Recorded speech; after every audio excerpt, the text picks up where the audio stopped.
Cats and TV. Hey everybody, Catsynth TV, and today we are looking at the updated version of Arturia's Wurli V electric piano, part of the newly released V Collection X. We will go through its features in detail and explore a few of the factory presets. But first, as we often do, a bit of history. The Wurlitzer Electric Piano was first released in 1954. Although it had a keyboard with hammer action similar to an acoustic piano, its sound was produced by striking metal reeds instead of strings, each of which in turn excited an electrostatic pickup. The first mass-produced model was the 112, and it had a fiberboard case meant to resemble a small spinet piano. The later 200 series models had a lighter modern look that we associate not only with Wurlitzers, but with similar electromechanical pianos like those from Rhodes. Indeed, Rhodes and Wurlitzer pianos are quite similar, but the use of metal reeds instead of tines and the details of the electronics give the sound of Wurli's a bit more of a bite. The instrument's distinctive sound found a place in many jazz, rock, soul, and funk recordings over the years, and in places in between and beyond.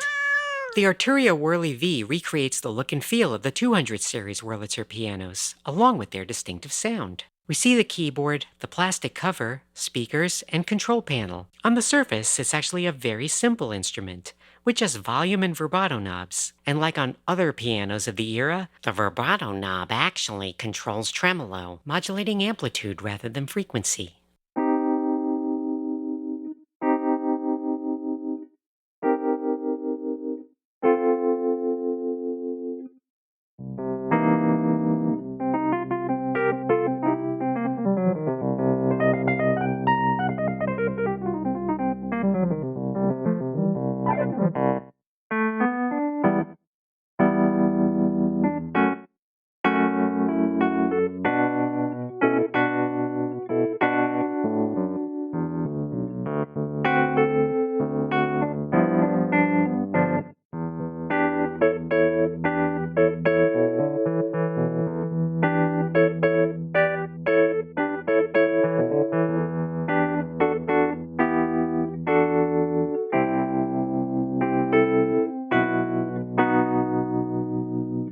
Now I could just keep playing this instrument all day, but we have a job to do here, so let's reset to one of the defaults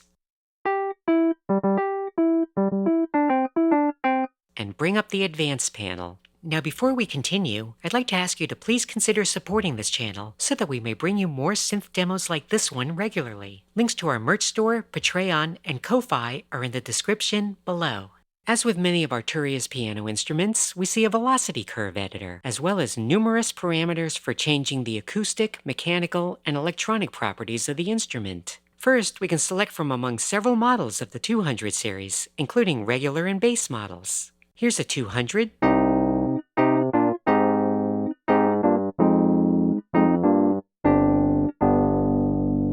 I personally tend to prefer the 200A.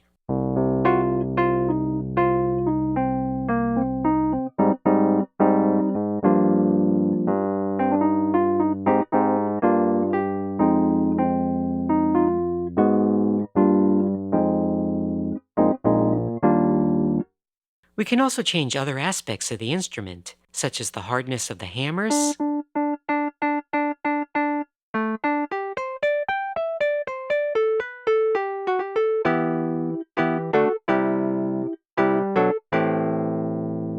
maybe a little more bite there. Age adds some wear to various components, particularly the metal reeds, leading to a more detuned sound.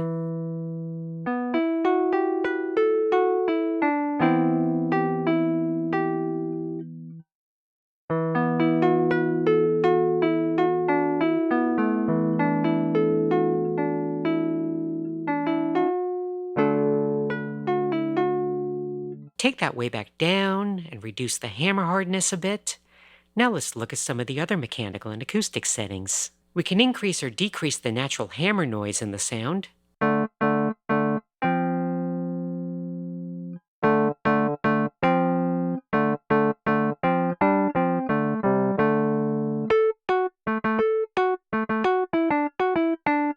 Adding reed noise dramatically changes the sound.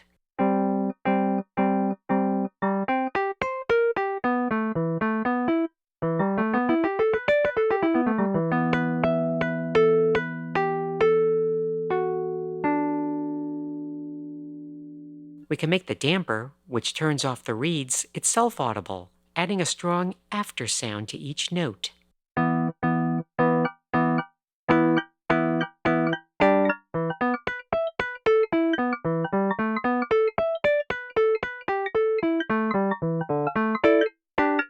And we can increase the resonance of the tone bar. This is one I like to leave up.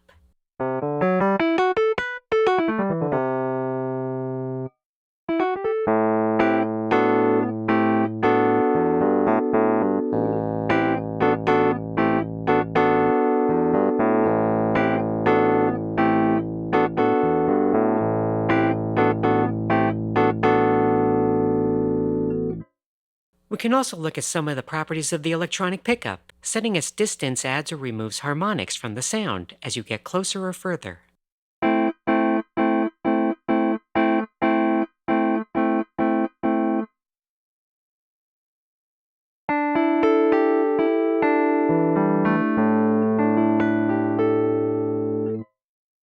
A bit more subtle. We can also alter timbre by changing the alignment to the pickups.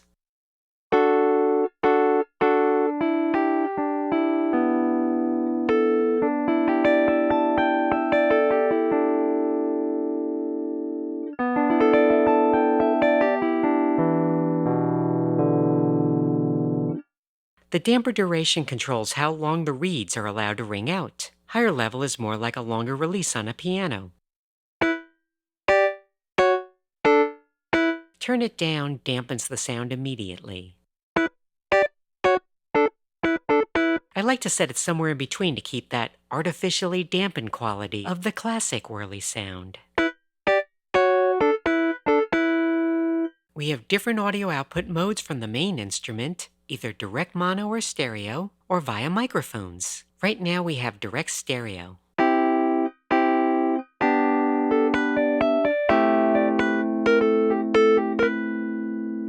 Let's listen to it with stereo mics to the speakers instead.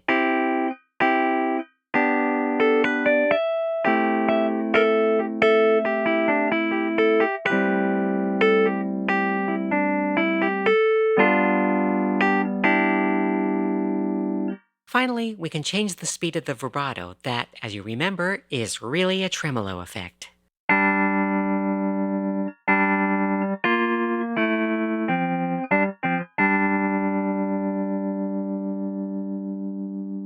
Okay, let's go back to the default sound. Add a little vibrato. Now let's take a look at the effects panel. We see slots for pedal effects, an amp model, and a room model. It's important to note that the signal always flows from the leftmost effect to the rightmost. Currently, all the effects are off. Let's turn on this phaser in slot 3.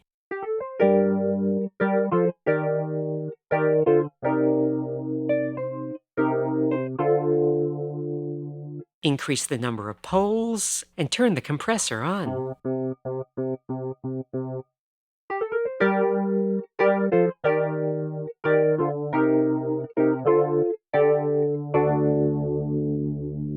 Now let's add in the twin amp model.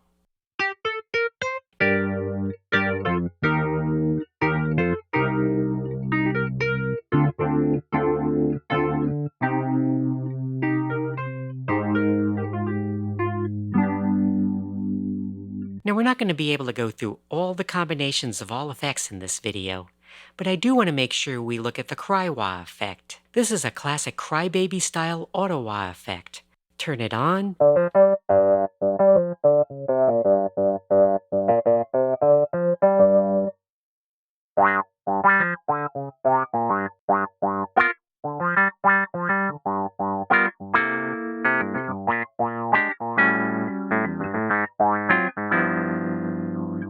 Crank up the depth a bit.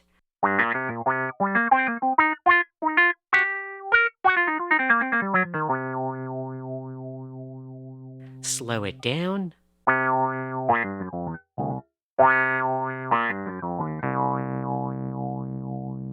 Add the compressor and EQ to better control the sound.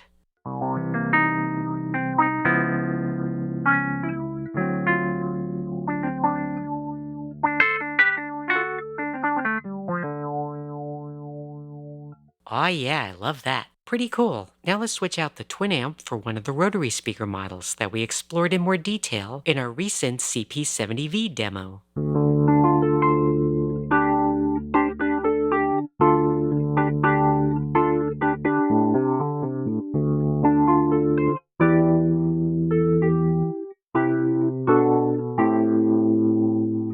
Turn on the fast speaker.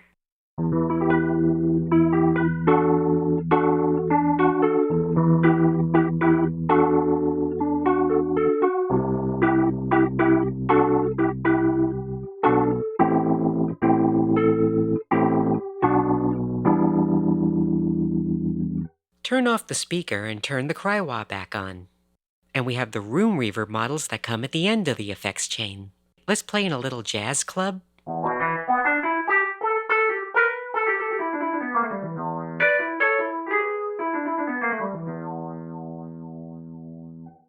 Try a small concert hall instead.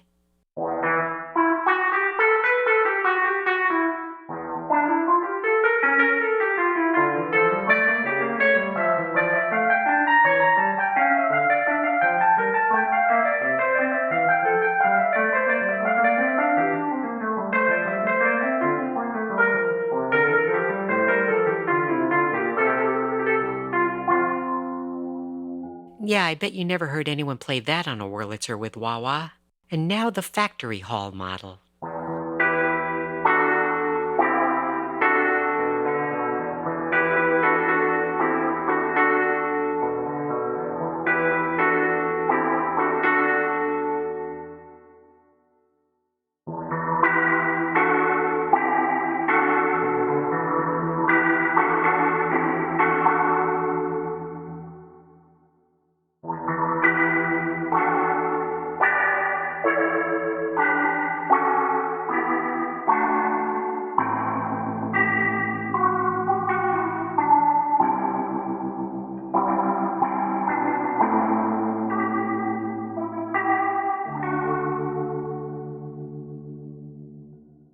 As you can hear, we can get quite a distance from the original sound of the instrument, but in the end, it's really the Wurli sound with both its bite and lushness that we want front and center. Let's explore a few more of the factory presets.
that you've enjoyed this look at the Wurli V and have some ideas how to use it in your own music. To find out more, please visit arturia.com and check out the description below this video.